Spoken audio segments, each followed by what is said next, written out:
बदलत्या हवामानामुळे लहान मुलांमध्ये सर्दी खोकल्याचं प्रमाण वाढलेलं आहे आणि त्यामुळे त्यांना निमोनियाच्या सारखी लागण होत आहे. याच विषयी बोलण्यासाठी आपल्यासोबत डॉक्टर अविनाश भोंडवे सर आहेत. सर, काय सांगाल, सध्या हवामान बदलामुळे लहान मुलं आजारी पडण्याचं प्रमाण वाढले? आपण जर पाहिलं तर साधारणतः फेब्रुवारी महिन्याच्या सुरुवातीपासूनच वातावरणाचं तापमान खूप मोठ्या प्रमाणात वाढतं आहे. साधारणतः 35 अंशपर्यंत टेम्परेचर जातं आहे, कधी कधी त्याही पुढं जातं आहे. पण त्यावेळेला आणखीन एक गोष्ट महत्त्वाची आहे की फेब्रुवारीपासूनच उच्चतम तापमान आणि नीचतम तापमान, कमाल तापमान आणि किमान तापमान याच्यामधला जो फरक आहे हा जवळजवळ 20 अंश किंवा कधीकधी त्याहीपेक्षा जास्त आढळतो आहे. आणि हे जे हवामानातला बदल आहे, किमान तापमानातला फरक आहे, हा ठराविक पद्धतीच्या विषाणूंना अतिशय पोषक असतो. विशेषतः जे सर्दी खोकल्याचे किंवा फ्लूचे, इन्फ्लुएन्झाचे जे विषाणू असतात त्यांच्या दृष्टीने हा खूप पोषक असतो. आणि त्यामुळं आपण जर पाहिलं तर फेब्रुवारी महिन्यापासूनच गेल्या जवळजवळ महिन्याभरात सर्दी खोकला ताप होऊन खोकला खूप वाढणं आणि अर्थात न्यूमोनिया होणं असे रुग्ण खूप मोठ्या प्रमाणात आढळतात.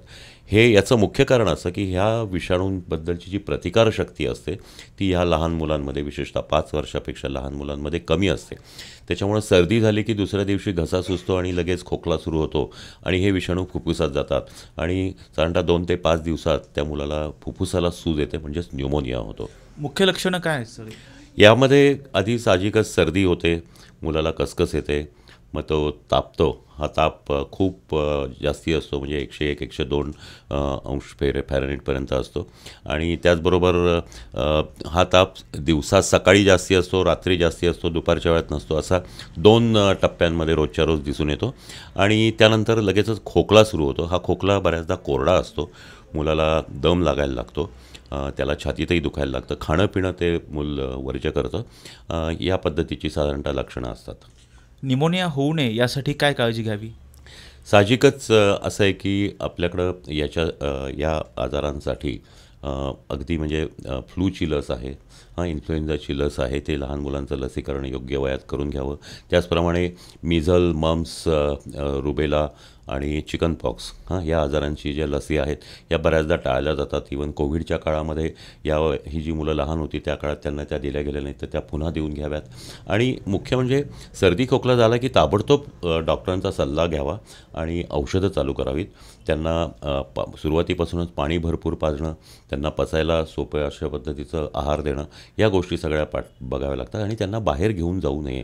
आणि जर शाळेतली मुलं असतील, मुलं शाळेत किंवा बालवाडीत जात असतील तर त्यांना शाळेत पाठवू नये, कारण याच्यामध्ये विश्रांती घेणंही तितकंच महत्त्वाचं असतं.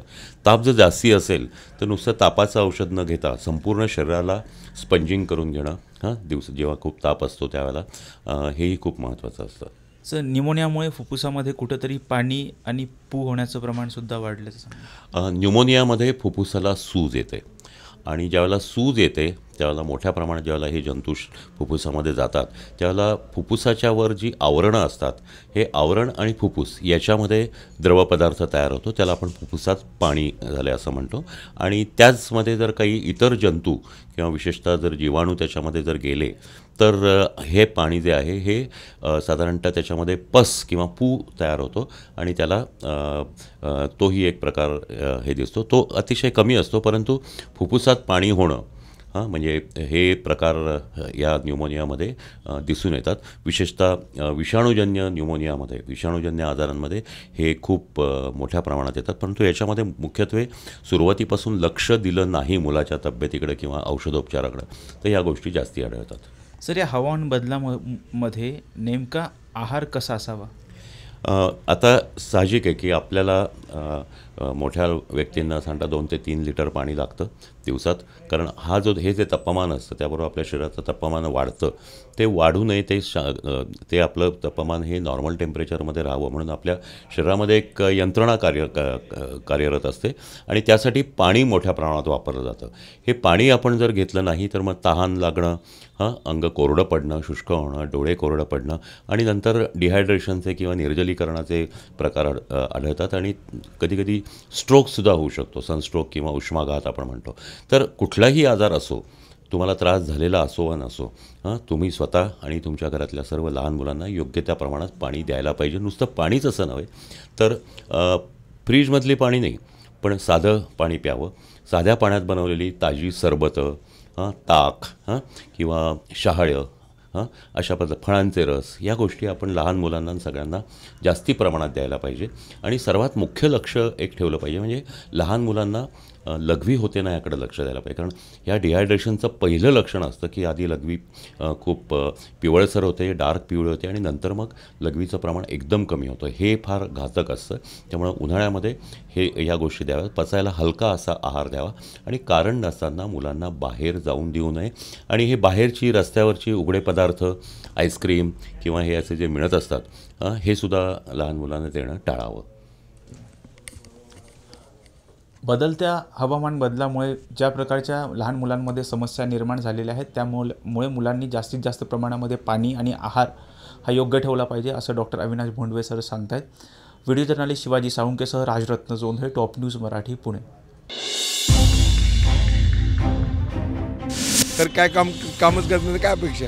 निवडणुकीपुरती सगळीच आश्वासनं देतात पण प्रत्यक्षात फारसं काही घडतंय असं वाटत नाही. तेच आमच्याकडे येतात मागायला 5 वर्षातून एकदा. हे आम्हाला काय देणार आहे? युतीचे जे आमदार खासदार इथली कसबा पेठेतली समस्या दूर करू शकते.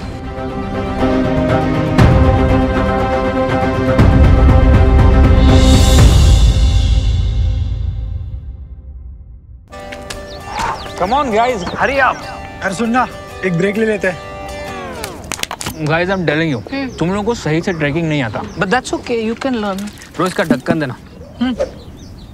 ये रेड वाला है, सही वाला देना. अबे ढक्कन, पहले तो सही पानी पीना.